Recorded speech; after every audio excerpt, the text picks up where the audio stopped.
managed to get rid of it? Where was a voice on television, aside from mine, that spoke out against this? Where are all those noble jurists, those great lawyers, those lovers of liberty? Where the hell were they? They were nowhere. Now we have a totalitarian government. And the totalitarian government wants to watch everybody, total surveillance of everyone. They listen to the telephone conversations. They look at your credit cards. They look where you travel. We are totally policed. This is contrary to everything in our Constitution. A 2010 Pentagon directive details what critics say is a policy that envisions the Obama administration's potential use of military force against Americans. The directive has non-controversial provisions on support to civilian fire, emergency services, and domestic use of the Army Corps of Engineers. But the Washington Times reports that the troubling aspect of the directive is that it outlines the presidential authority for the use of military arms and forces, including drones, in operations of domestic unrest. I believe it would be constitutional for the government to target and kill any U.S. citizen with a drone or with a shotgun without due process. Nor should any president deploy armed drones over U.S. soil. Okay, well, a troubling new report is now revealing that a secret memo from 2010 outlined the administration's potential use of military force against Americans in the United States of America. A defense source brought this to my attention and was fairly concerned about it, said, look, this appears to be the latest step in the administration's decision to, at some point, use force against American citizens in the future.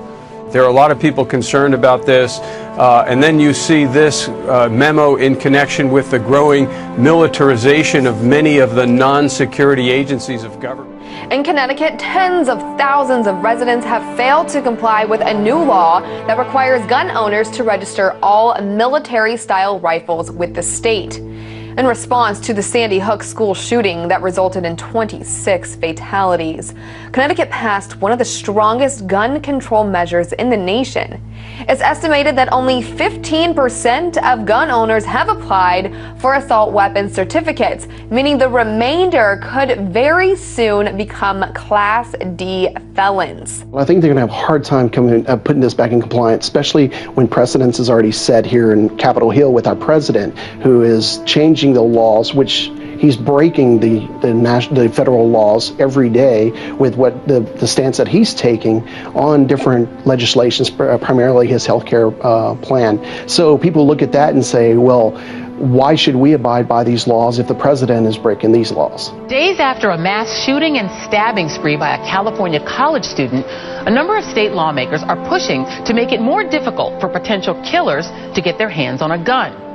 In California, state lawmakers are now considering a bill called Assembly Bill 1014. It would create a first-in-the-nation gun violence restraining order system, similar to the way domestic violence restraining orders are issued.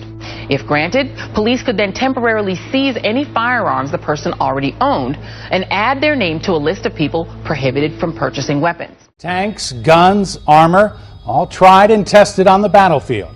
Now some of it is here in central Indiana on our streets, being used to keep us safe. It's surplus military hardware that's found a new home. Fox 59's Russ McQuaid tonight shows us how some of our local police departments are now armed for war.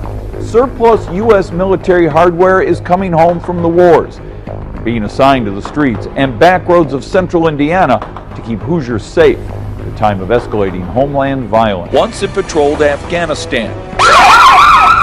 Now it's an armored SWAT vehicle with windshields that can take a direct hit from a .50 caliber weapon, a gun turret up top, and the armor to protect at least a half dozen cops inside. When I first started, we really didn't have the violence that we see today. The weaponry is totally different now than it was in the beginning of my career. Plus, you have a lot of people that are coming out of the military that have the ability and the knowledge to build IEDs and to defeat law enforcement technique. This is Congressman Hank Johnson. Georgia Congressman Hank Johnson is worried about Pentagon spending and small-town cops who have acquired helicopter parts and boats and bayonets and guns they don't need or can't keep track of. And he's ready to write clampdown legislation. We've been reporting about this all along. Police are arming themselves to fight against your average American citizen, conservatives, patriots, and definitely returning military. Why aren't people seeing this? Well, perhaps because their local news stations are massaging it into their brain that this is completely normal. According to the Pennsylvania State Supreme Court, police officers no longer need warrants to search a person's vehicle. The Pennsylvania Supreme Court ruled 4-2 that police officers can search a vehicle without a warrant. Critics say the ruling gives too much power to police and will infringe on citizens' privacy. Are you ready for the next big thing? It may be moving in with you. The Financial Times reports that next week, Apple will announce a new way to connect you to what techies call the Internet of Things. One of the concepts people have been talking about is Apple getting into what they call kind of the smart home or the Internet of Things. That's an area a lot of big companies like Google are very interested in, so you know Apple's got to be interested in it also. If we have this sort of home invasion, if you will, by all these devices, do you think this is something consumers want or are going to embrace? You know, it's something we thought about since the World's Fair, since the Jetsons. It's an intriguing concept. I'm not sure how much of it people actually want to integrate into their lives. You think this is the next frontier of technology, Dan? It's one of the potential next frontiers, and whether somebody, maybe a big guy like Apple, can get everything to work together, that's always the key, getting everybody on the same plan at the same time. I would be fascinated if someone doesn't want this technology, because I think it's amazing. It's life-changing. Yeah, certainly. The National Security Agency is collecting a massive trove of images that it intercepts over social media, emails, and texts, some which are so clear it can use them in its facial recognition operations. According to the New York Times, top secret NSA documents indicate that the spy agency's global facial recognition technology has seen huge growth in the last 4 years. Millions of images are intercepted per day, only adding to the huge database of personal information the government can have on individuals, both American and foreign. Civil liberties advocates worry the program seems to be operating in a legal vacuum. Controversial new curriculum in New York schools still making waves in the education community. Last night, parents, teachers, and students came out to voice their concerns about Common Core. If attendance is any indication of how concerned parents and students are about Common Core standard, then the packed room at Carmel Town Hall said it all. If you look at the way that this has been implemented, it's a complete disaster. Common Core Standard is a new curriculum implemented in schools across the nation. The goal of Common Core is to put students on a level playing field and help prepare them for a global economy. However, many teachers and students say it creates a factory-like environment that stifles individual learning and puts pressure on educators to only teach to the test. And we're creating unneeded anxiety and really using our kids as guinea pigs in a failed experiment. We really need to put the brakes on Common Core. It was the testimony from the kids that had the biggest impact. I love to be creative and express myself, and they're not letting us do this. It's kind of just the same thing over and over again. Well, New York received $700 million from the federal government in exchange for accepting Common Core. 45 states, including New York, have implemented the curriculum in their schools.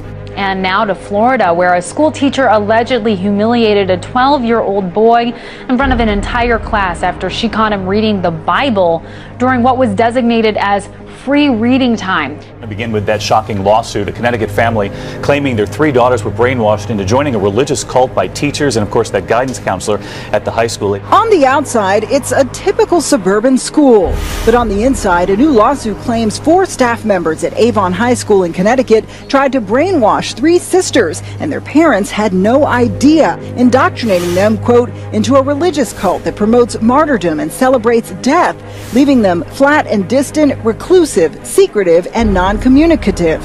Adding, they began speaking in a bizarre new language and cut off all of their communications with the family. This case strikes at the heart of the First Amendment. It's absurd. Why don't you have me arrested? Why don't we do that as a civics lesson? A nice First Amendment lesson, right? It's absurd, but everybody's playing around about what the content of this is. Nobody's talking about censoring the book. Nobody's talking about banning the book or burning the book or anything. Would you please be respectful of the other people? Like you're respectful of my daughter, right, and my children.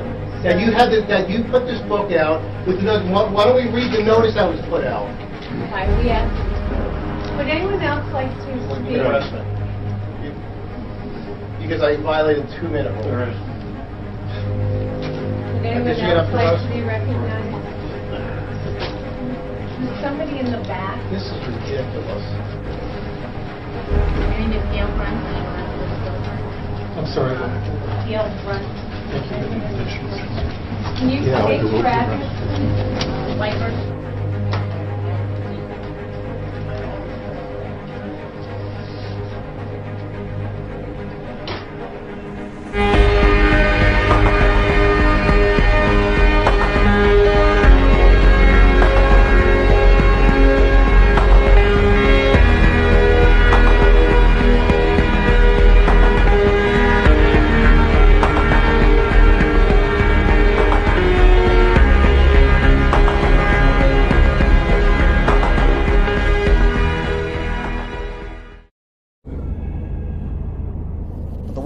changing with accelerating speed.